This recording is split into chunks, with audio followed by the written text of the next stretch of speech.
મિત્રો મારું નામ અજય છે। હું એક નાનકડા ગામનો છું। મારી આ નવી સ્ટોરી છે કે કેવી રીતે મેં મારી માસીના છોકરાની એટલે કે મારી ભાભીને કેવી રીતે મેં તેને આનંદ કરાવ્યો તેની વાત છે। મારા માસીના દીકરાના લગ્ન થોડા મહિના પહેલા જ થયા છે। વાર્તા એક મહિના પહેલા બની હતી। હું ઘણા દિવસોથી મારી ભાભીને ફોલો કરતો હતો। હું તેને પ્રભાવિત કરવાના તમામ પ્રયાસો કરી રહ્યો હતો પરંતુ અત્યાર સુધી મને સફળતા મળી ન હતી। હું અને ભાભી હંમેશા ફોન પર વાત કરતા। હું તેની સાથે ખૂબ મજાક પણ કરતો હતો। એક દિવસ મેં મારી ભાભીને મજાકમાં કહ્યું કે ભાભી મારે તમારી સાથે મોજ મસ્તી કરવી છે। ભાભી કહ્યું ભાઈ તમે શું કહો છો? ના આ ન થઈ શકે। આટલું કહીને ભાભીએ ફોન મૂકી દીધો। પછી બીજા દિવસે મેં તેને ફોન કર્યો તેથી ભાભીએ ફોન કાપી નાખ્યો। મેં તેને ફરીથી ફોન લગાવ્યો પછી ક્યાંક 2-3 વાર પછી ભાભીએ ફોન ઉપાડ્યો। મેં કહ્યું માફ કરશો ભાભી મારી ભૂલ થઈ ગઈ છે। કૃપા કરીને મને માફ કરો। ભાભી કહ્યું ઠીક છે મને કોઈ સમસ્યા નથી। મેં ફરીને કહ્યું હું તમને એક વાત કહું ભાભી તમને વાંધો નહીં આવે ને? તો ભાભીએ કહ્યું હા કહો। મેં કહ્યું ભાભી તમને જોઈને કોઈનું પણ મન પીગળી જશે કારણ કે તમે ખૂબ જ સુંદર છો। ભાભી આ સાંભળીને હસ્યા અને બોલ્યા મારું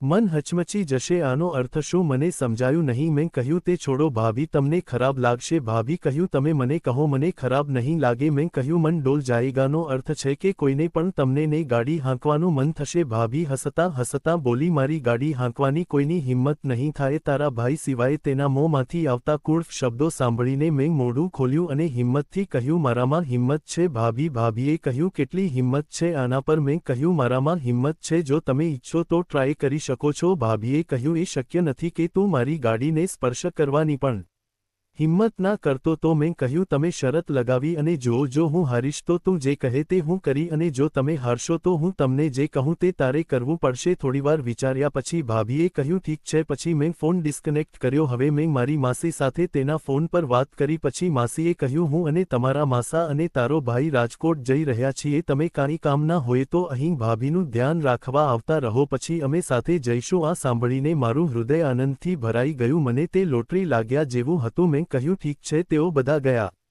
પછી 2-3 દિવસ પછી હું મારી ભાભીના ઘરે ગયો ત્યારે તેણે મને બહુ આદર સાથે બેસાડ્યો અને મારા માટે ચા અને ગરમાગરમ નાસ્તો તૈયાર કર્યો। નાસ્તાની થાળી રાખ્યા પછી ભાભીએ કહ્યું હું હમણાં જ આવું હું ચા લઈને આવું છું। થોડીવાર પછી ભાભી ચા પણ લાઈને આવી ગયા। હું નાસ્તો કરવા લાગ્યો તે પછી ભાભી રસોડામાં ગયા અને ખાવાનું વગેરે રાંધવા લાગ્યા। હું ધીમેથી ઊભો થયો અને મુખ્ય દરવાજાને તાળું મારી દીધું। પછી આવીને ભાભી પાસે બેસી ગયો અને ભાભી સાથે વાત કરવા લાગ્યો। ભાભી પણ મારી સાથે અને વાતો કરતી અને પોતાના કામમાં મગ્ન હતી।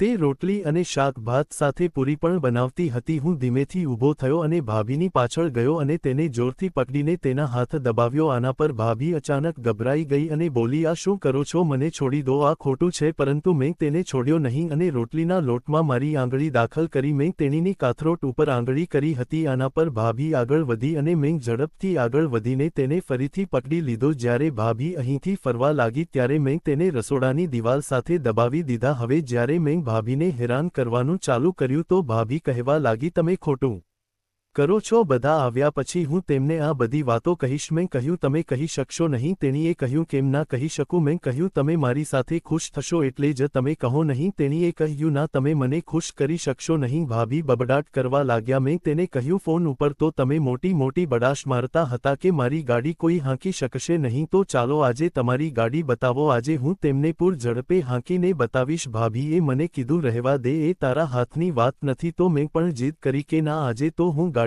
હાંકીને જ રહીશ। પછીથી ભાભીએ તેમના ગોડાઉનનું શટર ખોલ્યું અને હું ગોડાઉનની અંદર દાખલ થયો। ત્યાં ગાડી એક લાલ કપડા વડે ઢાંકેલી હતી। મેં ધીરેથી તે કપડાને હટાવીને ગાડી જોઈ। તે ખૂબ જ સુંદર અને સાફ હતી। ગાડી જોયા પછી મને એવું લાગતું હતું કે આ ગાડી કાલે જ ગેરેજમાં સર્વિસ કરાવેલી છે। તેણે કહ્યું કે જોઈ શું રહ્યા છો? ચાલો હાંકવાનું શરૂ કરો। પૂરી ગાડી ઉપર હાથ ફેરવ્યો પછી હું ગાડીની બાજુમાં ઊભો રહ્યો અને મારા બંને હાથથી હેન્ડલ પકડ્યું અને પછી ગાડી ઉપર સવાર થયો। ગાડીનો કલશ કરી અને ધીમેથી કિક મારી અને ગાડી સ્ટાર્ટ થઈ ગઈ। પછી મેં પહેલા ગેરમાં ધીમે ધીમે ગાડીને હાંકવાનું શરૂ કર્યું। થોડીવાર પછી મેં ગાડીનો ગિયર બદલ્યો અને બીજા ગિયરમાં નાખી, ત્યારબાદ ત્રીજામાં નાખી અને હવે ચોથા ગિયરમાં નાખી અને ફૂલ સ્પીડમાં ગાડી આગળ વધી રહી હતી। મેં ભાભીને પૂછ્યું, શું ભાભી તમને આ ઝડપથી ડર તો નથી લાગતો ને? તો તેમણે કહ્યું, ના બિલકુલ નહીં, આટલી ઝડપી ગાડી હાંકનારો ડ્રાઈવર મને પહેલી જ વાર મળી આવ્યો છે। તમારા ભાઈ ક્યારે પણ આટલી ઝડપથી ગાડી હાંકી શક્યા નથી। તમે ફક્ત ગાડી હાંકવામાં ધ્યાન આપો, ઝડપને ઘટાડશો નહીં। મારા બંને હાથમાં ગાડીનું હેન્ડલ હતું, ગાડી સ્પીડમાં જઈ રહી હતી અને ધુવાડિયાની અંદર એટલે કે સાયલેન્સરની અંદરથી ધુમાડાના